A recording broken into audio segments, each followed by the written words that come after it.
Com a queda do número 9, o novo Kaiju surge para atormentar a força de defesa, colocando o Kaiju número 8 para dormir, e ao mesmo tempo travando sua mira na cara da mina. A questão é que esse poder do Kaiju de Meireki não se parece com nenhum poder que foi utilizado por outros Kaijus até agora. O que me faz questionar, seria este poder uma demonstração de que o universo de Kaiju possui magia? Yo, Geeks, aqui é o LP e vocês estão no canal do Geek Brasil. Fiquem ligados que esse vídeo contém spoilers do mangá de Kaiju número 8. Sim, pessoal, vamos então aqui questionar e conversar um pouquinho sobre o universo de Kaiju ter magia. É magia? É feitiçaria? É tecnologia?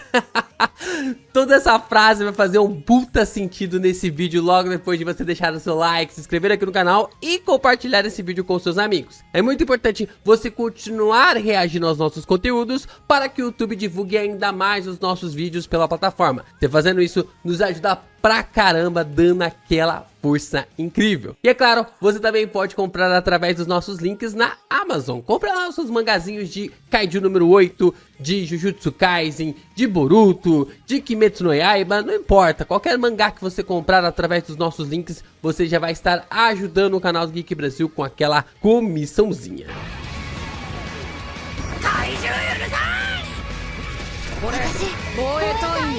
Bom, como vimos no capítulo passado, o Kaiju de Meireki é tremendamente roubado. Por mais que a gente tenha visto o Kaiju número 8 com sua força total, e a gente até comentou isso na análise do capítulo, de que o Kaiju número 8 ele literalmente varreu o Izao, não deu nenhuma chance ali para o comandante da força de defesa lutando contra ele. E caraca, o Kaiju de Meireki simplesmente atropelou o Kaiju número 8 sem dar nenhuma chance de contra-ataque, de ataques, ou seja lá o que mais que o Kaiju número 8 poderia utilizar. Com o poder tremendamente apelão, ele destruiu o Kaiju número 8 e eliminou totalmente a arma da mina. Como nós vimos ali durante o capítulo, nós podemos observar que essa parada, esse poder ali estranho do novo Kaiju, né, do Kaiju de Meireki, parece até mesmo com a habilidade do Sukuna. Essa parada de cortar, esse corte que rompe o mundo ali da forma de onde pegar, onde mirar, cortou. E ele até mesmo atravessou a arma da mina ao meio e ela só não foi jogar no Vasco porque o autor simplesmente não quis, porque o Naoya não quis. Porque mais um pouquinho pro lado, a mina teria ido dessa para melhor, com toda certeza. E essa habilidade do Kaiju de Meireki, ela é muito interessante, porque ele parece mirar em seus alvos, através ali dos seus olhos, ele gera runa em seus alvos e os corta ao meio, não importando onde seja. Não importa ali se é na vertical, na horizontal, qual tipo de objeto, se é um ser vivo, se não é um ser vivo, onde ele mira, ele acerta e acabou. É cortado ao meio e a gente pode até ver isso durante todo o capítulo e a forma como Naoya conseguiu realmente colocar na sua trama, né, na sua história ali de uma forma até mesmo legal. Porque ele coloca dois cortes de forma muito emblemática contra o Kaiju número 8, fazendo com que ele seja realmente ali apagado, um no braço e outro na barriga, e depois o capítulo acaba com esse cliffhanger absurdo da mina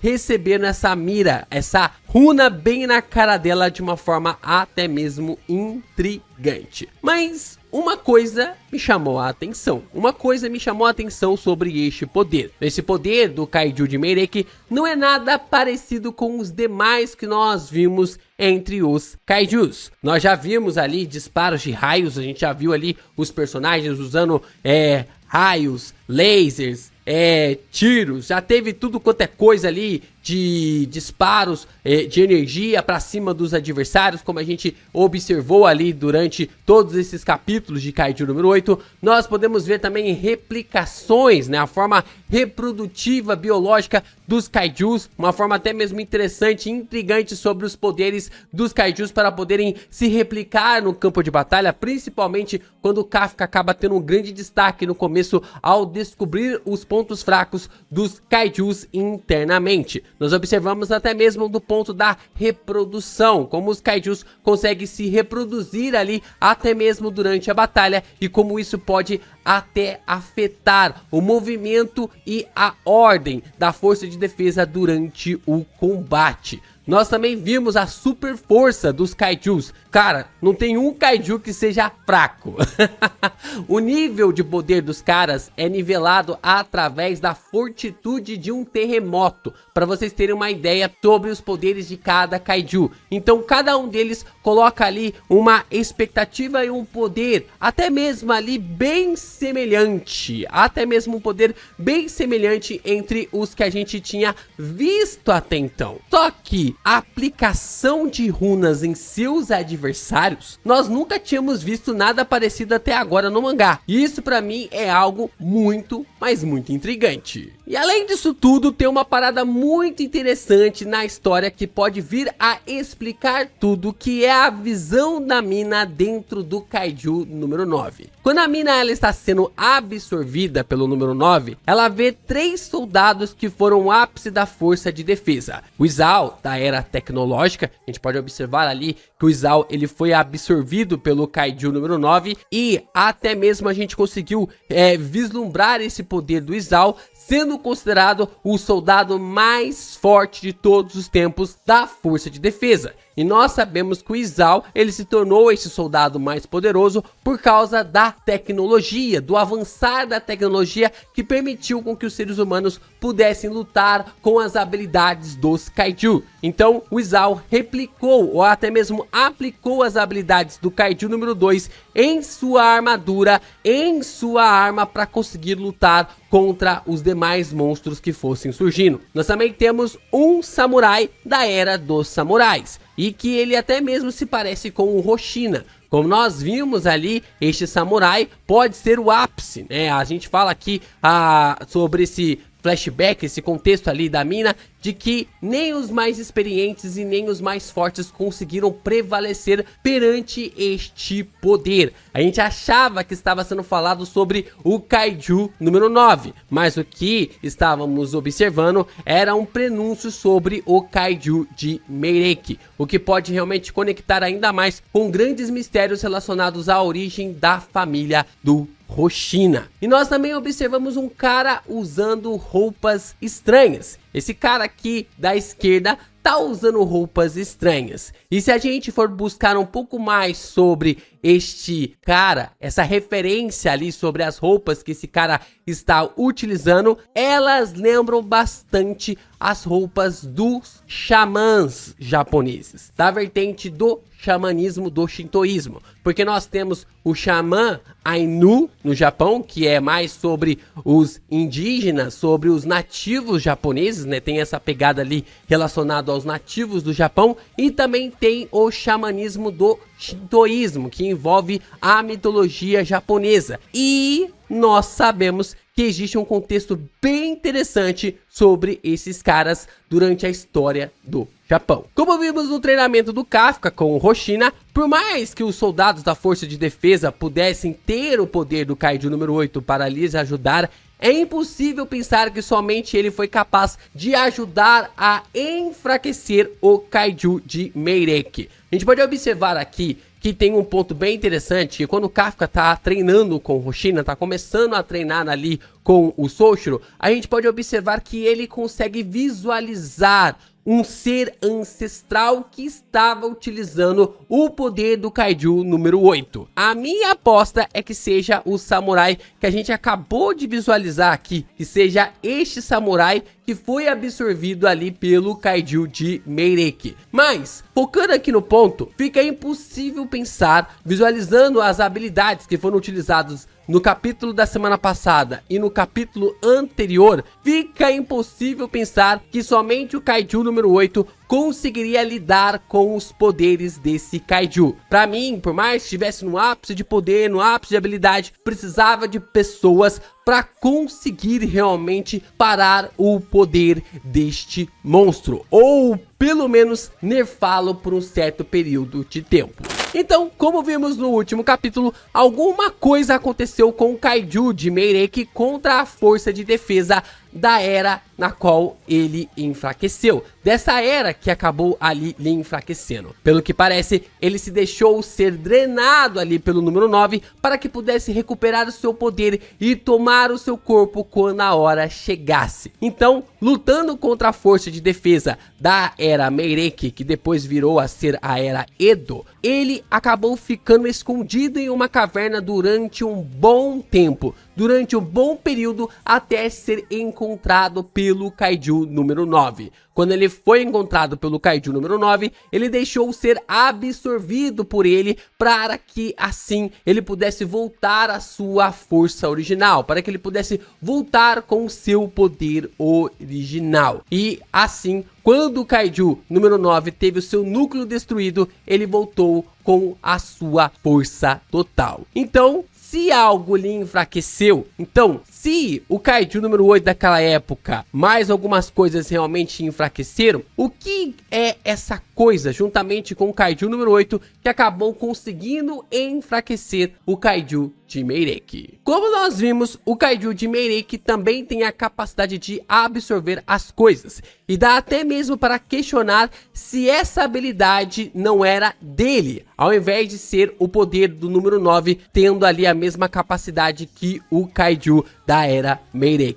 Esse é um ponto interessante pra gente pensar, porque desde lá atrás, desde lá do capítulo 60, 50 e poucos, quando teve o confronto do Kaiju número 9 contra o Izao, nós já podemos pensar que o Naoya já estava colocando em prática a sua ideia sobre que este cara seria o grande vilão dessa saga de Kaiju número 8. Mas isso não é o mais importante, esse detalhe não é o mais importante. A questão é que quando o número 9 absorvia seus adversários, ele podia usar suas habilidades, como fez com Izao, e não usar só os seus poderes, mas pegar todo o conhecimento que ele tinha. Quando o número 9 consegue absorver o Izao, ele consegue pegar todas as informações da força de defesa, suas estratégias, as estratégias de cada soldado, como cada um dos soldados lutavam, a forma como o Kafka, por exemplo, lutou contra o Izao e mostrou as habilidades do Kaiju número 8,